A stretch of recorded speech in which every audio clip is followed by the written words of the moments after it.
Alô, alô, gente querida, gente boa de Deus, espalhados por esse país e pelo mundo inteiro, onde quer que a gente esteja sendo visto e ouvido. Eu estou aqui com meu coração extremamente enternecido e amolecido, quebrantado, tomado de muita gratidão pela bondade de Deus que se manifesta cotidianamente em nosso favor, de tantos modos, de tantas maneiras, através de gente que Ele pega pela mão e toma para nos socorrerem, nos ajudarem, colaborarem, cooperarem, participarem e, no fim, se tornarem essenciais, como tem sido a experiência da minha vida. É ver como Deus cria os essenciais dele na existência da gente, sem que a gente jamais antes pudesse sequer ter tido qualquer que fosse o vislumbre de especulação. A minha vida inteira eu tenho sido surpreendido pela alegria, surpreendido pela misericórdia, pela bondade, pelo amor e pela graça que chega inexplicavelmente carregada daquele trato carinhoso de Deus, afofando e aliviando e fortalecendo e alegrando a sua vida.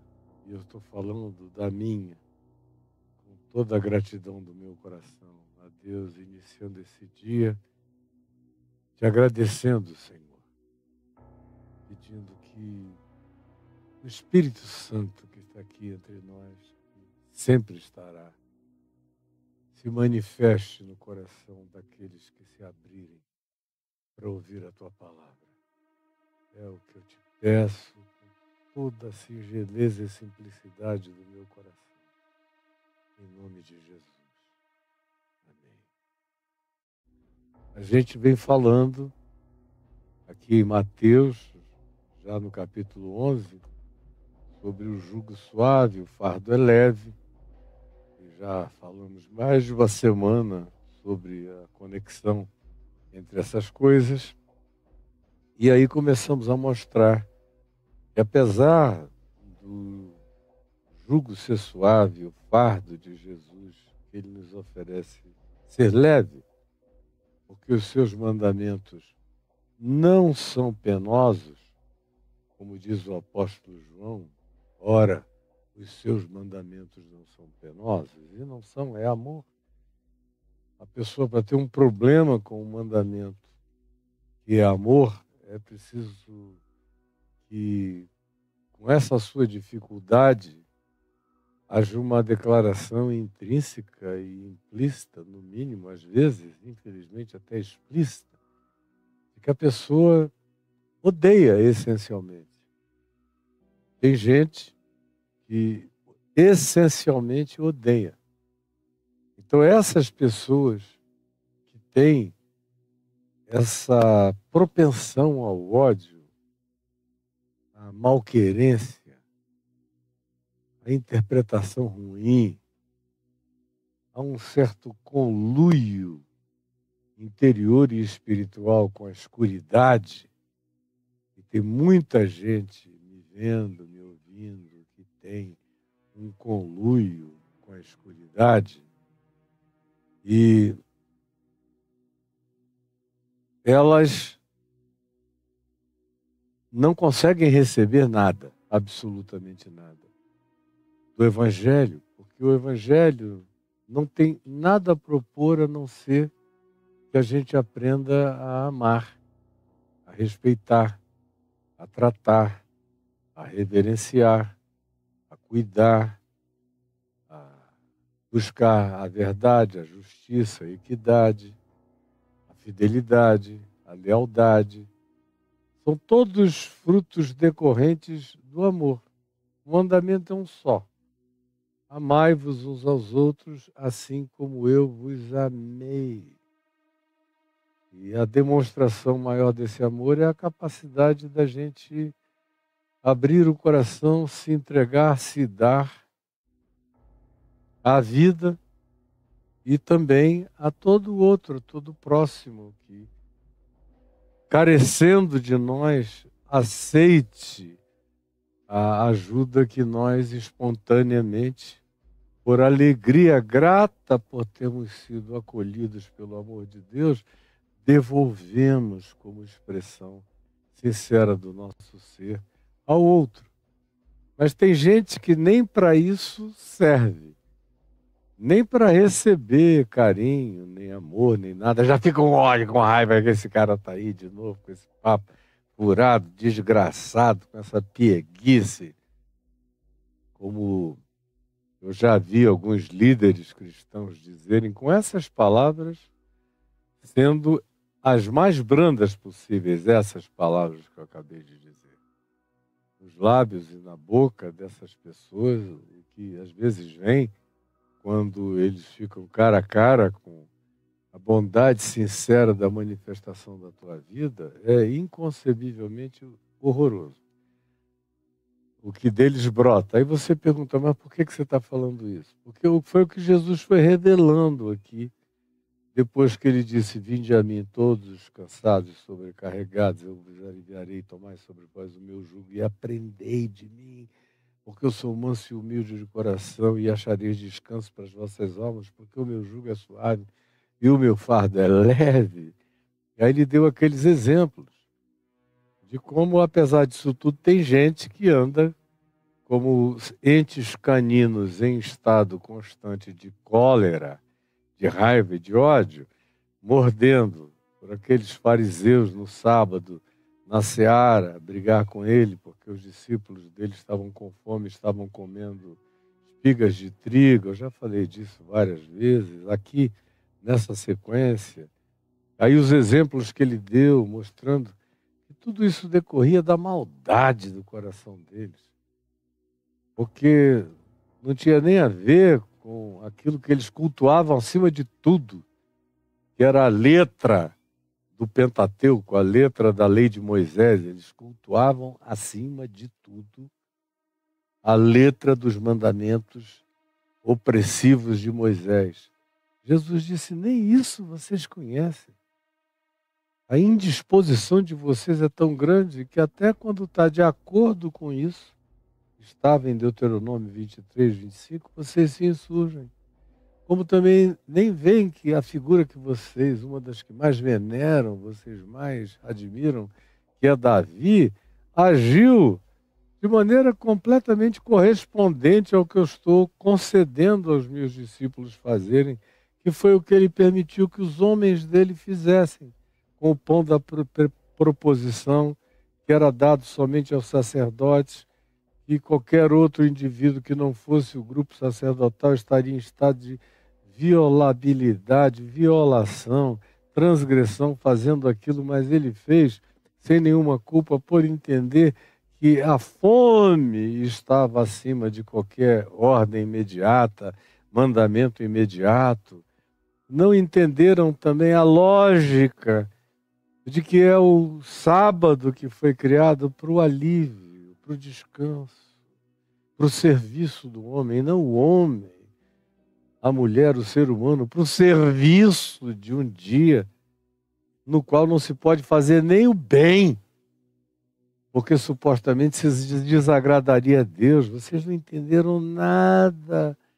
Como Deus não está atrás de sacrifícios, de sangue, de holocausto, de animais, de cultos sanguinolentos, de sacrifícios, de dízimos, de ofertas, de dinheiro. Não, ele diz misericórdia é o que eu quero. Mas vocês não entendem isso, por isso vocês destroem tanta gente inocente. E aí vem o outro sábado, aquela história do homem da mão ressequida. Como ele entra na sinagoga e os fariseus vão logo provocando. Hoje a gente pega esse cara. sabendo que tinha um homem ali com a mão encolhida, ressequida. Aí dizem, escuta, é lícito curar no sábado? Para ver o que Jesus diria ou faria. Uma provocação explícita. Aí Jesus disse, vocês não me façam essas perguntas hipócritas. Só me respondam, se for um bichinho de vocês, um animal, um boi, um cordeiro, um carneiro, um cabrito, qualquer um, dos cuidados e das commodities de vocês, que venha cair num buraco num dia como hoje, que é sábado, vocês não vão tirar o bicho dali? Vocês vão esperar o quê? O primeiro dia útil para irem tirar? Duvido. Então, se vocês fazem assim com os bichinhos, os animais, as commodities de vocês, pecuárias, por que vocês estão me fazendo uma pergunta tão patética dessa em relação ao meu próximo, ao ser humano, a quem eu amo, como quem os criou? O que vocês acham que é a minha atitude, a minha reação? Me respondam. Nós vamos parar com essa hipocrisia. E curou o homem, aí eles entraram naquele estado de ódio, disseram, não, esse cara a gente tem que matar. E conquanto eles estivessem ainda na Galileia, e Jesus só fosse morrer em Jerusalém, mas a conspiração para encontrarem uma boa ocasião para acabar com ele, já vinha acontecendo. E eles estavam naquele estado de engendramento religioso, que se ancora numa piedade homicida, que diz essa pessoa precisa ser eliminada porque ela relativiza os nossos ensinos, os nossos doutrinamentos, os nossos dogmas e, portanto, ela tira a nossa autoridade junto ao povo. Por isso, não interessa se ele é bom, se o que ele faz é legal, se ele está cheio de graça, se é vazamento de misericórdia que dele se manifesta, não interessa, ele nos prejudica, ele relativiza nosso lugar, vamos eliminá-lo. E que Jesus, que nunca procurou essas pessoas para andarem com ele, não chamou ninguém desses para fazerem parte do seu dia a dia, essas pessoas só aparecem na vida dele como aqueles que não o largam por renitência, persistência, resiliência de um ódio satânico contra ele. E que não tinham absolutamente nada a dizer dele. A acusação é, ele faz o bem em dia de sábado. Ele cura a gente em dias que a gente não gosta, porque a gente estabeleceu uma doutrinação diferente para as práticas possíveis desse dia. Por isso a gente odeia, quer matar esse cara. Frequentemente é isso. Eles, como disse Jesus várias vezes, eles coam um mosquito e engolem o camelo. O tempo todo, essa inversão de valor e de significação é o que você encontra neles. E aqui, Jesus se retira dali, várias pessoas vão com ele, a quem e aos quais ele cura a todos. Com uma recomendação, não me exponham à publicidade. Aí eu falei 2 dias seguidos sobre isso. Por quê? Não expô-lo à publicidade. O que a publicidade faz frequentemente com a verdade? Como ele não a anuncia, a publicidade não anuncia a verdade e muito frequentemente a distorce. E fetichiza o objeto da divulgação aos sentidos infantis e adoecidos da grande maioria. E ele disse isso para se cumprir o profeta Isaías no capítulo 42. A gente foi para Isaías, viu lá, voltamos e mostramos que não existe esse espírito de inerrância letrista nas citações do Velho Testamento no Novo, porque tudo aquilo que dizia a respeito ao cuidado dos evangelistas aqui, que escreveram os evangelhos, ou os apóstolos, que usaram textos do Velho Testamento para corroborarem ensinos de Jesus, para mostrarem que Jesus era a chave hermenêutico-interpretativa, não tinham essa preocupação com os letrismos. E a gente também viu isso, e viu a grandeza desse projeto e desse propósito, que extrapolava completamente qualquer tipo de confinamento da mensagem ao judaísmo ou àqueles que quisessem se tornar um híbrido entre o judaísmo e essa fé em Jesus que ficaria ali por ser inegável para alguns como algo que serviria de remendo, de pano novo e veste velha. E Jesus disse, olha, isso não cabe. Vocês têm que decidir o que vocês querem. Na sequência disso tudo vem aquela cura do homem cego e mudo, mas que era de fato alguém cego e mudo, muito mais porque estava acometido pela presença de um espírito demoníaco nele e que criara esse bloqueamento sensorial de tal modo que quando Jesus expulsou o espírito maligno, tirou aquela presença alienígena de dentro do homem, os bloqueios sensoriais saíram imediatamente. E o indivíduo começou a ver, e os mesmos fariseus, os mesmos religiosos, os mesmos antagonistas, os mesmos satanistas, anticristo, anti-Jesus, se levantaram com ódio. Eles não conseguem não odiar, esse é que é o problema. E não há nada que você possa fazer de bom e de bem que os aplaque.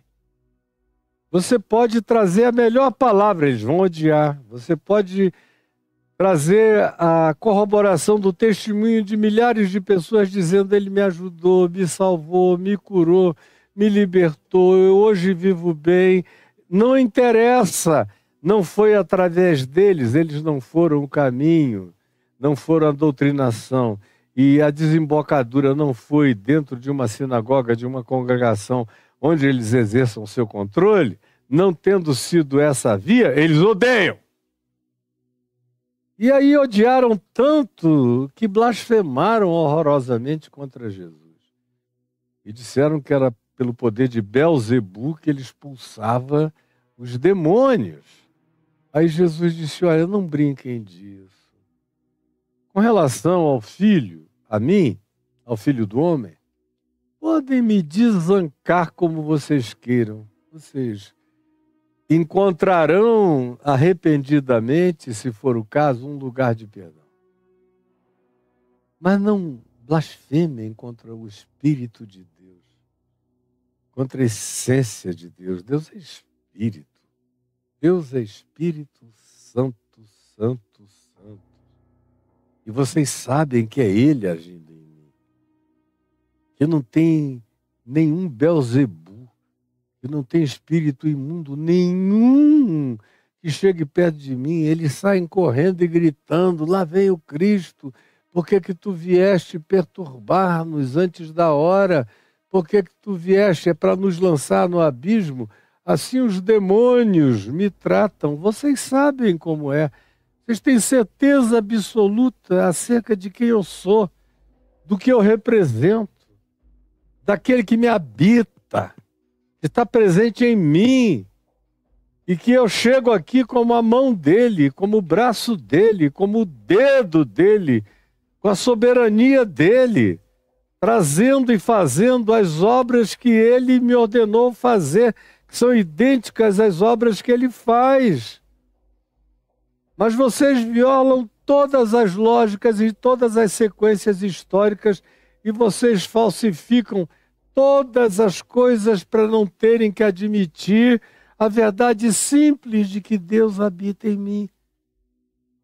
E por causa disso, da indisposição demoníaca, dessa indisposição absolutamente antagônica, satânica contra o bem que eu pratico, carrego, manifesto e o amor que eu expresso, faz tanto mal a vocês que agora vocês perderam a linha direto, estão me chamando de demônio, de Belzebu, de associado do maioral dos demônios, de enviado de Satanás para o meio de vocês. Cuidado, gente. Por isso eu vos declaro, ele diz no verso 31 do capítulo 12, como a gente viu na sexta-feira passada. Todo pecado e blasfêmia serão perdoados aos homens, às mulheres, aos seres humanos. Mas a blasfêmia lúcida, deliberada, não é uma brincadeirinha de ignorantes, de tolos, de bobinhos, não. Tem que ter esse nível de lucidez diabólica. Tem que ter esse nível de compreensão inquestionavelmente assentada no coração deles sobre a da pessoa, sobre quem é Jesus, a natureza de Jesus, ou a natureza da mensagem que está sendo anunciada sobre Jesus, sem que a pessoa possa negar que é a verdade. Mas mesmo assim, não podendo negar, todavia, mesmo assim, se levanta, se insurge contra, da maneira mais obstinada, mais fria, mais perversa, mais demoníaca possível. Jesus disse, cuidado, porque com essa deliberação, com esse nível de consciência, de lucidez, vocês saíram daquele grupo dos ignorantes atrevidos há muito tempo e entraram num grupo de risco diminuto, porém real, daqueles que com consciência atribuem a Deus, às obras de Deus, aos feitos realizados em nome de Deus, o poder original do diabo como motivador e provocador disso tudo, sabendo que não é, mas fazendo de propósito, porque para vocês tanto faz. Vocês chegaram num ponto em que tanto faz como tanto fez. A única coisa que interessa é o que agrade aos caprichos de manutenção, de controle, de dominação, de tirania, de despotismo, de poder de vocês. Vocês se tornaram associados idênticos ao diabo, a Satanás. Ele é que é mentiroso e pai da mentira, vocês viraram filhos dele. Como Jesus veio a dizer posteriormente, num outro texto, em João, no capítulo 8, falando desse mesmo tipo de gente, dessa agremiação religiosa, ele diz, vós sois filhos do diabo.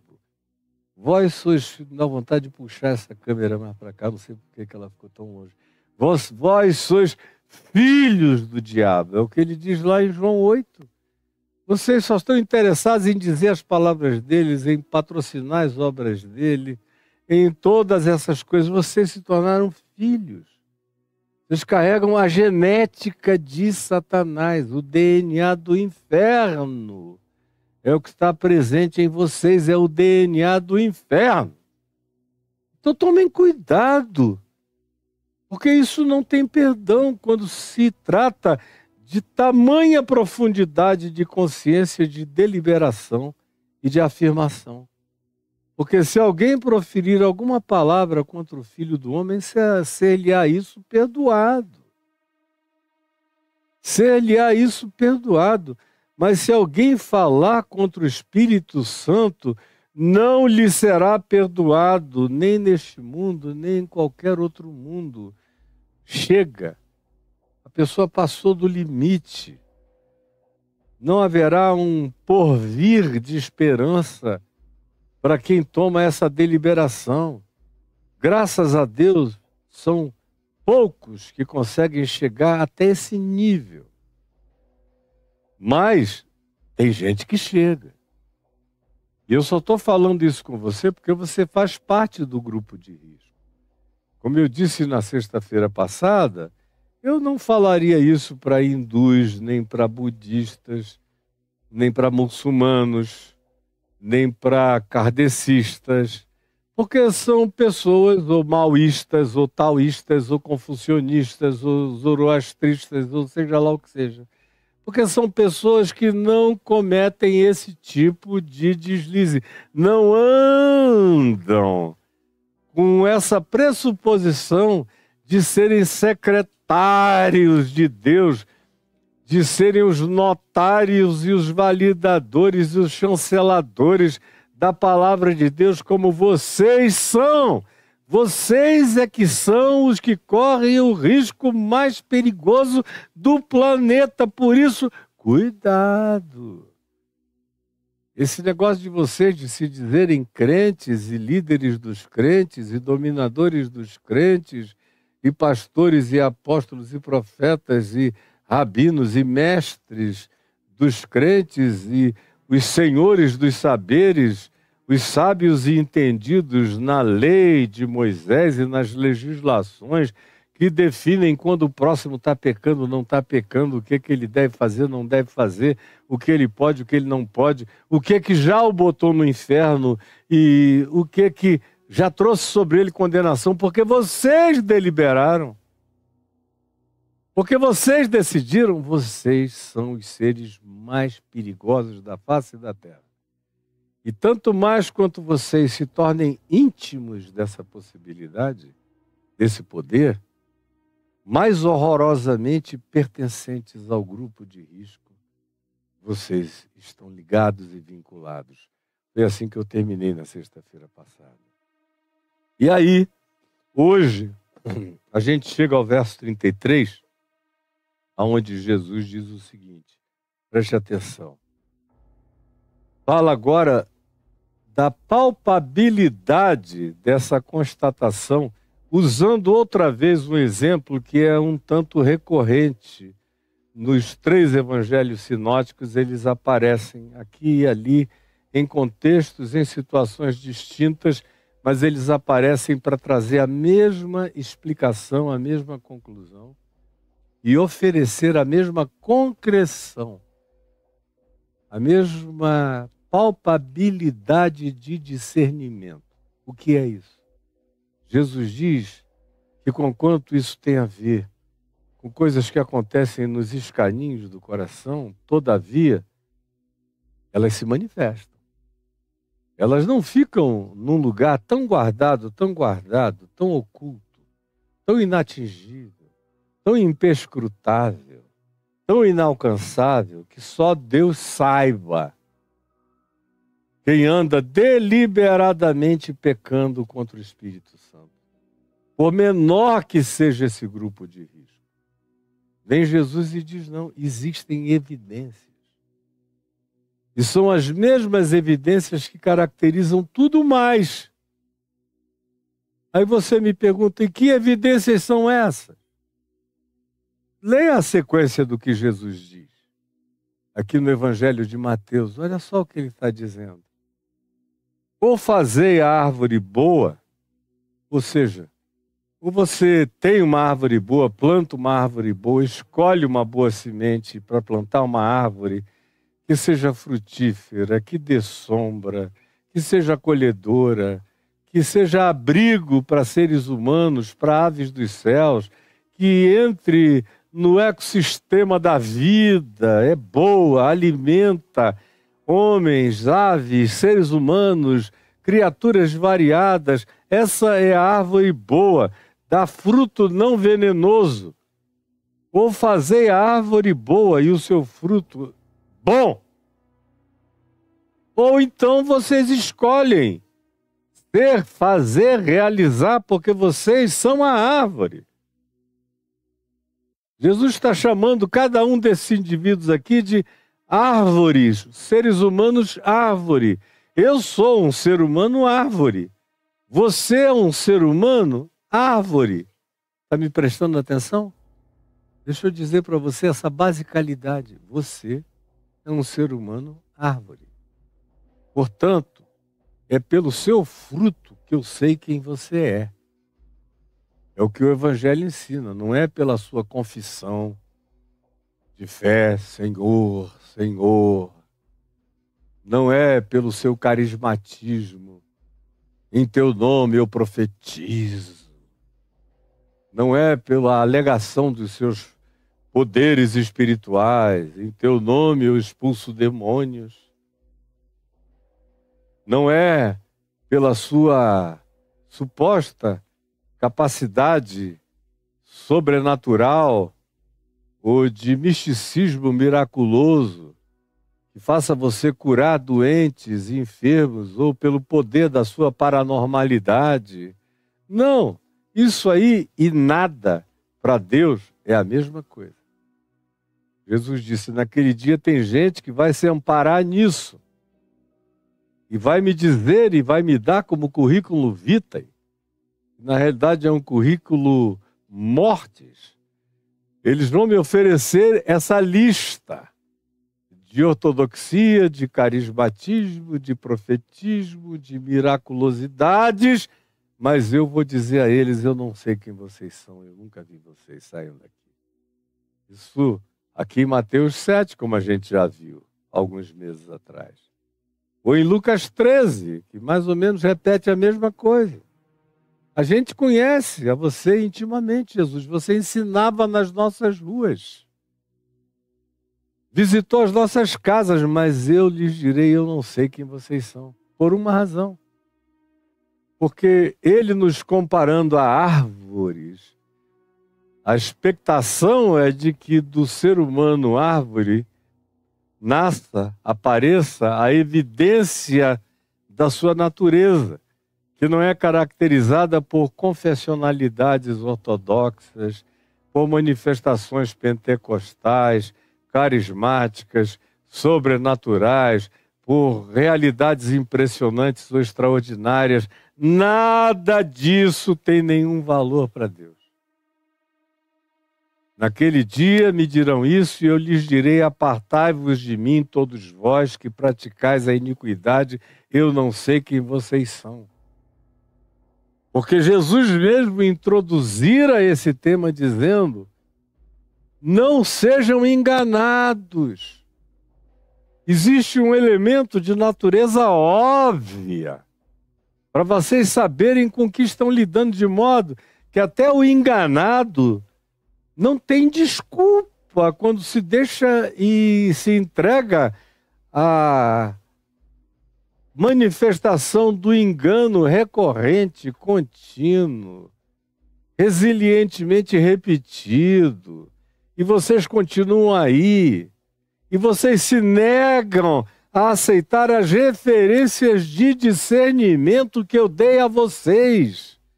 Porque vocês são adoradores de fetichismo profético, vocês são cultuadores de ortodoxias religiosas, vocês são impressionáveis por miraculosidades e curas e extraordinariedades. Para vocês, o que quer que se manifeste com essa natureza, não importa se vem de Deus ou não vem de Deus, vocês não querem nem saber do conteúdo, do caráter, da natureza, dos feitos, ou seja, vocês não estão nem aí para o fruto que aparece da vida. De modo que essas coisas miraculosas para Jesus não são fruto, nem são evidência.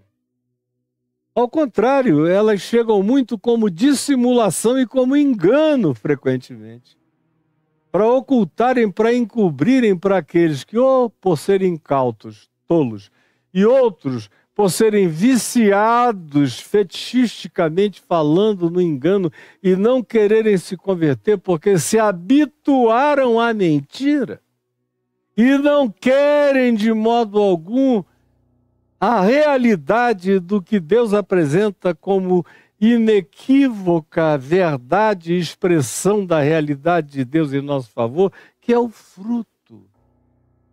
Pois o fruto do Espírito Santo, Paulo diz em Gálatas, no capítulo 5, é amor. E o que do amor decorre. O fruto do Espírito Santo é amor. E onde há amor, há alegria do Espírito de Deus, genuína. Aquela alegria que não pode ver a bondade de Deus, que se enche de gratidão. Aquela alegria grata, é alegria.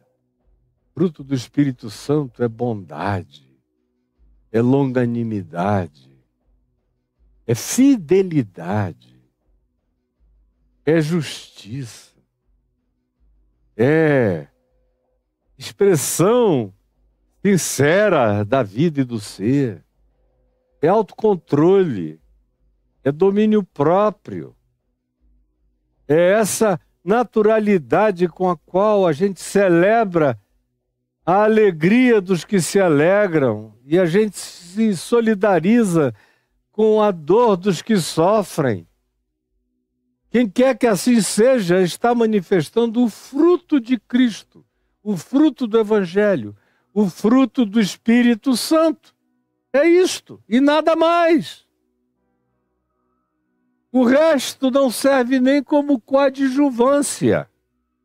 Sem essas coisas, é Paulo que diz, e eu repito de novo, lá em 1 Coríntios 13, você pode expressar a fé que você queira, as obras que você queira, os sacrifícios que você pretenda, realizar os milagres que você consiga, todo esse aparato de coisas, mas se não tiver amor, nada disso aproveitará. Não tem nenhum sentido. Nada muda a perspectiva de quem é você diante de Deus se você não viver e não der o fruto de Jesus, que é amor. Por isso, ou fazei de vós mesmos, ou vocês se tornam.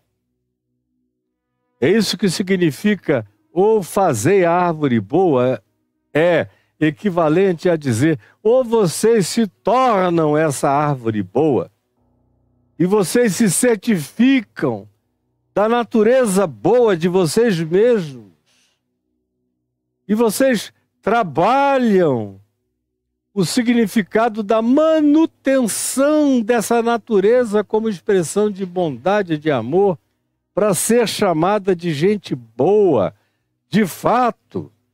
Ou vocês fazem a árvore boa e o seu fruto será bom. Se vocês forem bons, o fruto vai ser bom. Não precisa fazer nenhum esforço. Não precisa aprender nenhum dogma, nenhuma doutrina, nenhum catecismo. Não precisa decorar nenhuma ou qualquer que seja a teologia sistemática do grupo religioso. Não precisa de nenhum rito, não precisa passar por nenhuma iniciação religiosa, não precisa de nada disso, isso tudo é invenção.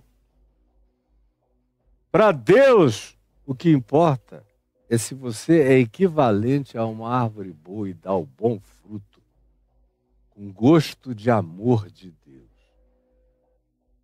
com resultado de proliferação daquilo que sai, que decorre, que emana, que brota da natureza divina em vocês, produzindo natureza, bondade, graça e realidade divina a partir de vocês. O que é, então, o fruto? É o que brota da natureza de vocês.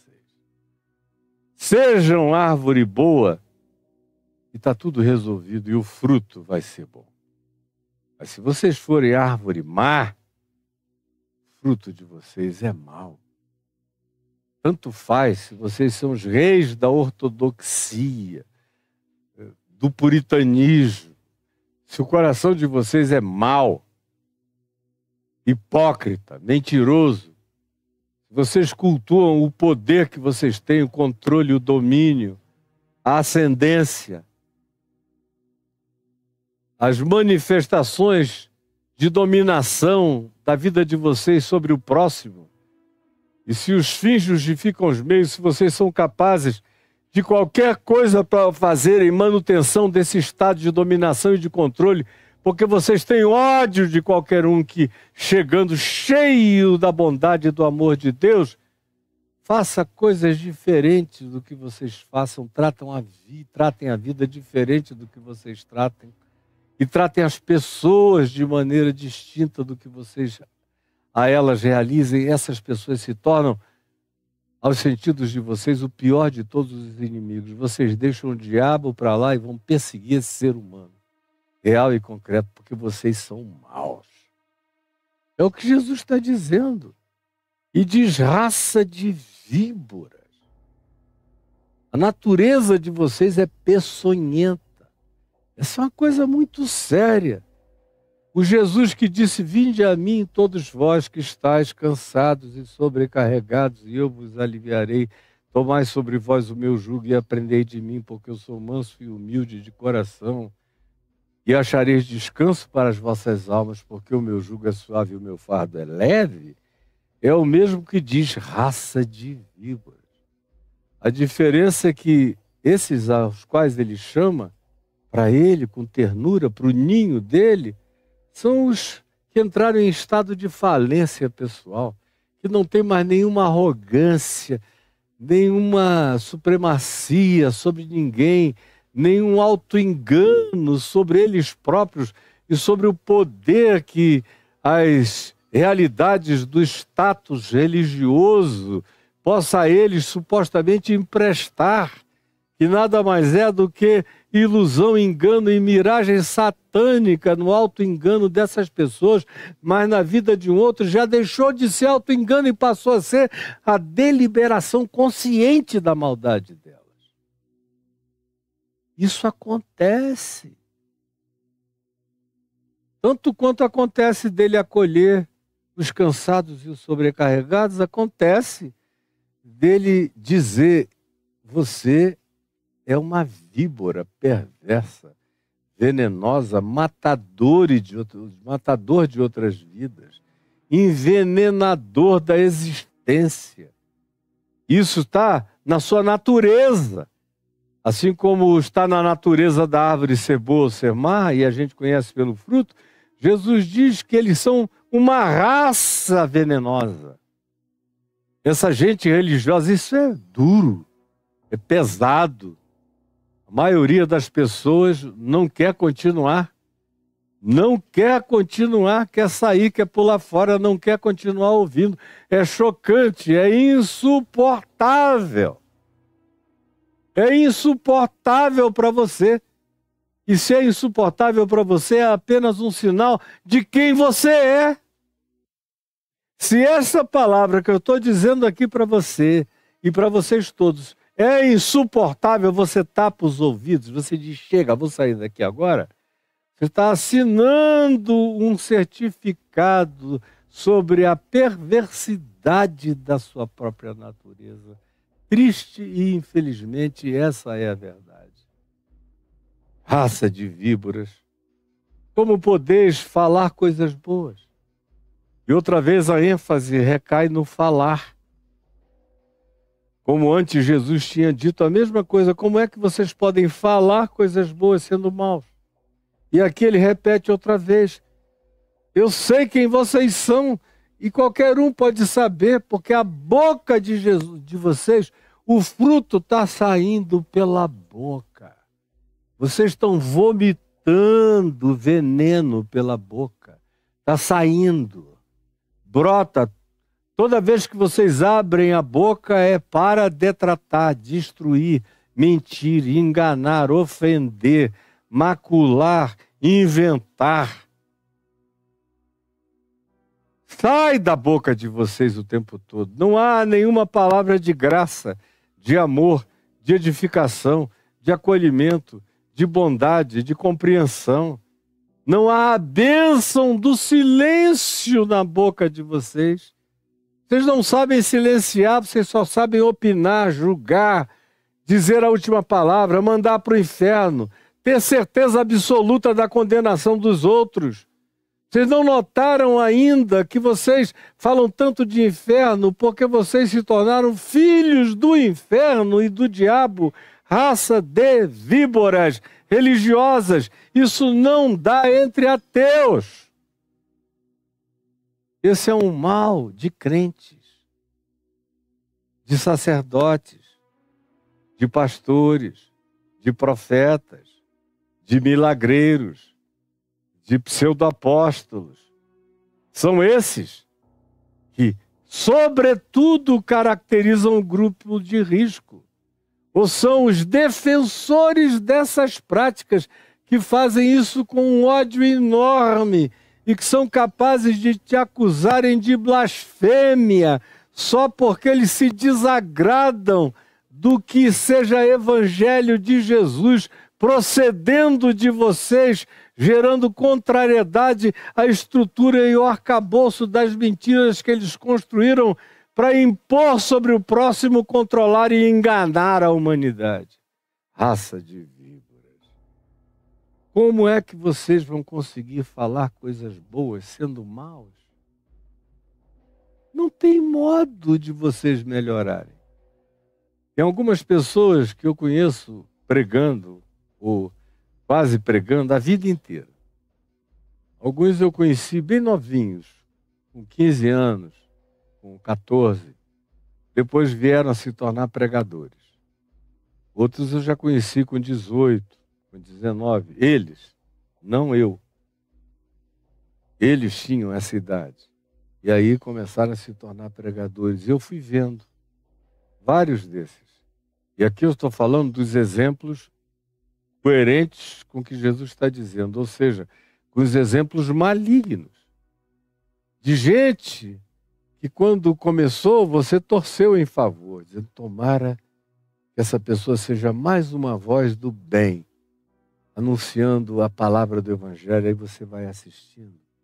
E vai vendo o pioramento daquela alma, daquela criatura, daquela mente. Todo dia, semana após semana, mês após mês, ano após ano, década após década, a pessoa só vai ficando pior, a boca só vai exalando um hálito cada vez mais infernoso, do Tártaros do inferno. A boca exala veneno. Tudo que procede dali é juízo de mordacidade. Não sai uma palavra de graça. Não há um brilho de luz. Não há um tom de doçura. O fruto já se manifesta na própria voz, de tão explícito que se tornou. O fruto já se manifesta no timbre, de tão explícito que se tornou. O fruto já se manifesta no conteúdo das construções das palavras, na articulação do que é dito, de tão intrínseco que se tornou. É inegável. Não precisa nem andar para seguir no dia a dia na intimidade. A intimidade é horrorosa. Se a publicidade já é nojentamente insuportável, imagine a intimidade. Como é a intimidade dessa raça de víboras, que são maus, por isso só sabem falar coisas más. Como é que vocês podem falar coisas boas se vocês são maus? Aí Jesus diz, porque a boca fala do que está cheio o coração. É sempre assim. A boca vai acabar entregando vocês vão se manifestar. E vai haver um sobejamento de maldade brotando. Isso de maneira pública, de maneira privada, então nem se fala. É um alagamento de veneno, de maldade, de ódio em todo lugar. Essas são as pessoas que Jesus está dizendo que estão nesse grupo de risco dos que pecam o pecado para o qual não há perdão, que leva você para aquele estado de quando você morre, você morre. Morrendo, morrerá. Não há nenhum outro prolongamento por vir. Há uma definição de juízo peremptória sobre essas condições da natureza humana deliberadamente perversas. Porque a boca fala do que está cheio o coração. O ser humano bom, todavia, tira do tesouro bom da sua alma, do seu ser. Quando ele é bom, quando ele carrega amor, alegria, paz, bondade, longanimidade, misericórdia, fidelidade, mansidão, domínio próprio. Quando essas são as realidades da sua natureza intrínseca, o que faz desse indivíduo um ser humano bom, que dá o fruto de boas obras, também faz dele um ser de boas palavras, de boa nova, de graça, de edificação, de exortação, de acolhimento, daquilo que mostra um caminho de solução, de luz, e faz as pessoas melhorarem, ajuda as pessoas a crescerem. Quem quer que chegue perto dessa árvore e prove desse fruto, fica fascinadamente seduzida pela bondade e fica desejosa de se tornar idêntica na prática ao resultado daquela mesma frutuosidade. O ser humano bom tira do tesouro, porque o coração aqui é chamado de um bom depósito, onde a pessoa só guarda aquilo que vale a pena. O que é ódio, é amargura, é raiva, é conflito permanente, é indisposição latente ou patente, é determinação de inimizade visceral, sem nenhuma expectação ou desejo ou vontade de que alguma coisa acontecesse para a melhoria daquelas outras vidas que são tão diferentes da gente, mas a gente quer que elas se convertam ao bem. Não! Somente o ser humano bom é que tem no coração esse depósito de esperanças em favor da vida e do mundo. O ser humano mau não é assim. O coração dele não é um tesouro, não é um cofre de bondades, um cofre aberto de bondades a serem distribuídas. De modo algum. O homem bom tira do tesouro bom coisas boas do seu ser, saem pela sua boca, brotam da sua vida, se manifestam como atitude, como sentimento, como afetividade, como caráter e como comportamento. Assim é com o ser humano bom. Mas o ser humano mau, do mau depósito, desse bunker do coração, ele tira todo dia somente coisas mais. Ele está falando desse pessoal que começou a planejar matá-lo, que é esse pessoal que está zangado com o bem que ele opera. É o contexto inteiro que está em questão. Não é algo estanque. Você tem que me ouvir à luz de tudo que eu venho falando aqui nesse capítulo 11, do verso 28 em diante, entrando pelo capítulo 12.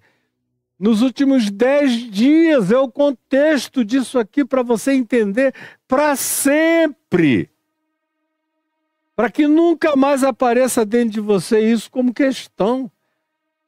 Se você me ouviu esses dias, você não tem mais o direito a nenhuma pergunta a esse respeito. Está óbvio.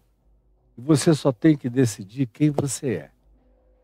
Quem você quer ser nesse mundo, nesse ambiente, o que você quer frutificar, o que você quer demonstrar.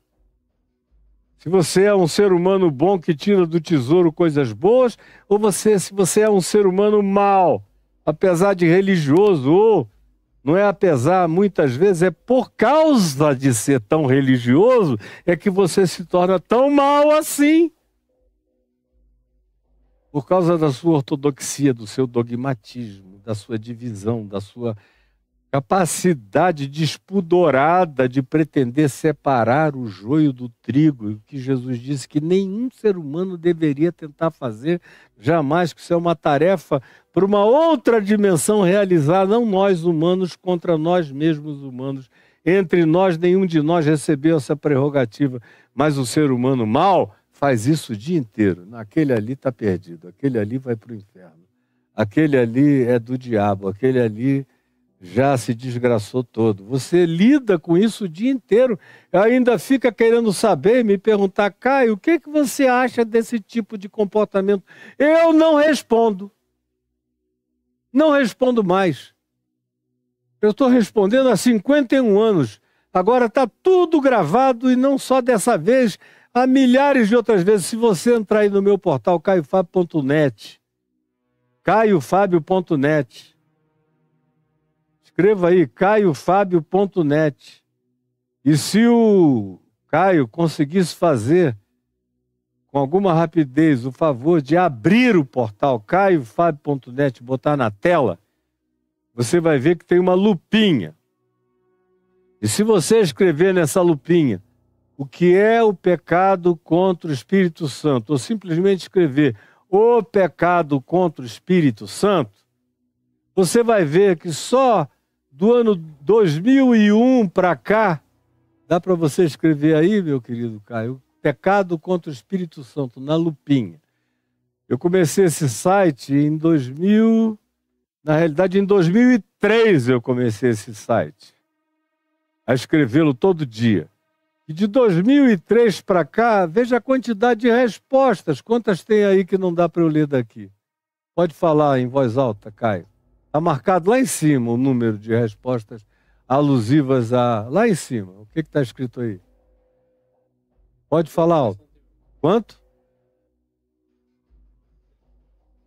268 vezes, só aí.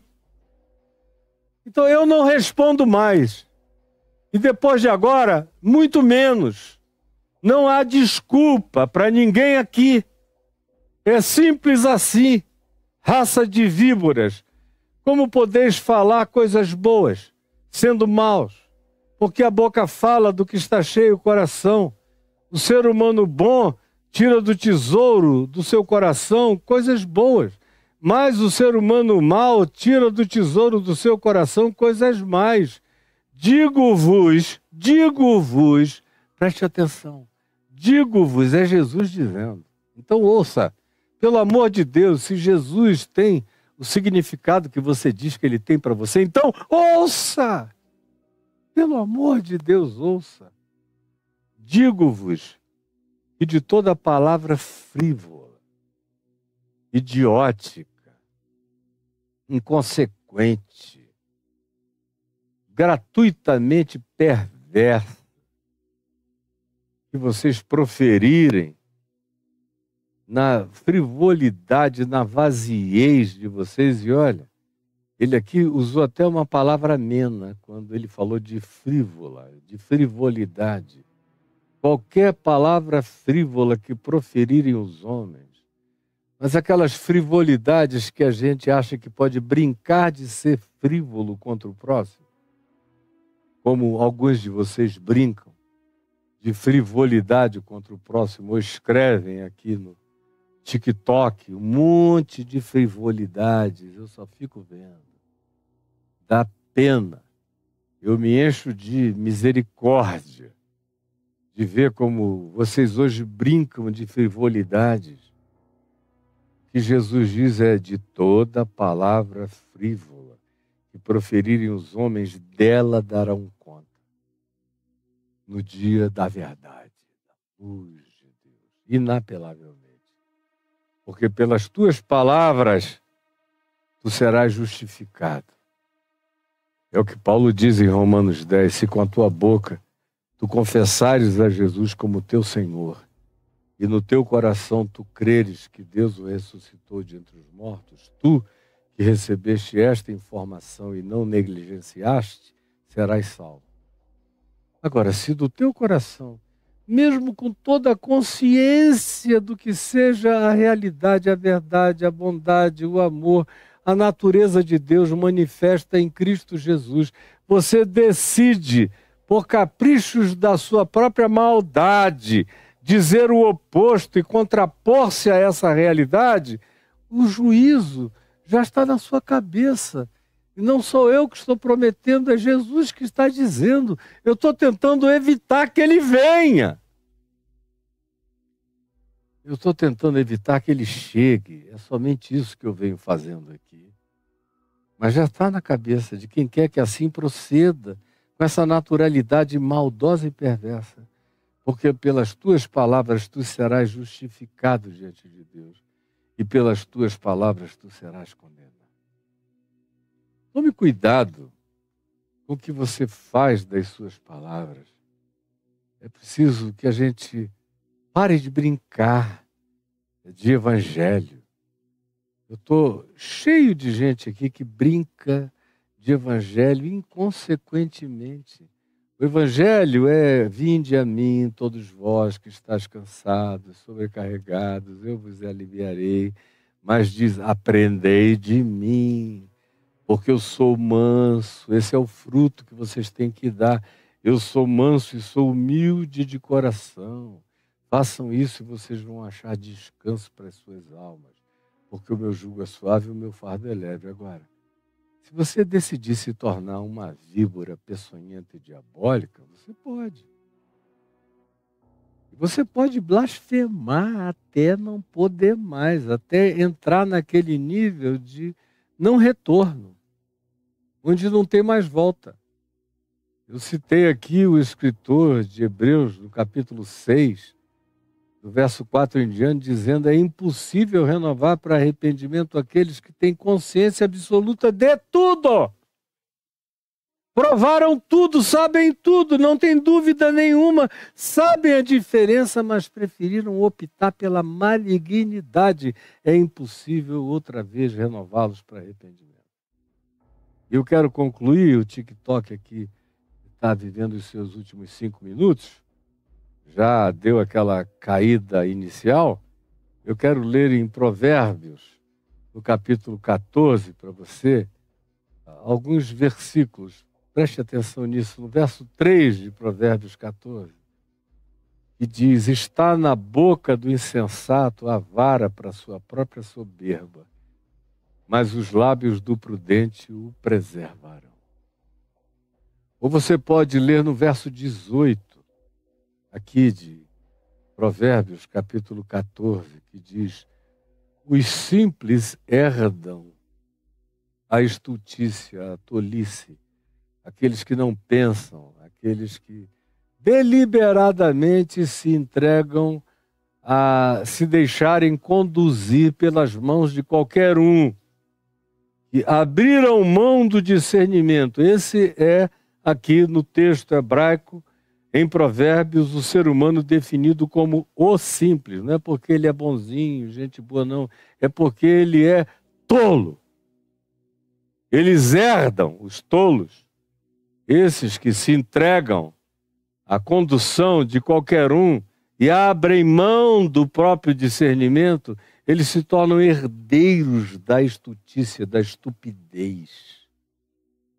Mas os seres humanos prudentes se coroam de conhecimento cada dia mais. Então veja bem o que você segue, o que você diz: é aí que eu aprendo. Como aqui mesmo em Provérbios, ainda no verso 21, está dito: o que despreza, veja só, o capítulo 14, o capítulo 18, verso 21, veja comigo. Capítulo 18, verso 21 de Provérbios, que diz: a morte e a vida estão no poder da língua. A morte e a vida estão no poder da língua. Olha aqui, a morte e a vida estão no poder da língua, das tuas palavras, do que você decide dizer. O que bem utiliza a sua própria língua e suas palavras, come o melhor dos seus frutos. Mas o que utiliza mal a sua língua, as suas palavras, vai comer a venenosidade do pior de todos os frutos, como a gente lê o irmão de Jesus em Tiago, no capítulo 3, na Epístola de Tiago, onde a ênfase dele é sobre a língua, dizendo: a língua é a realidade mais destrutiva dessa vida. Tome cuidado com o que você anda falando, dizendo, declarando, porque você pode estar declarando o seu próprio juízo.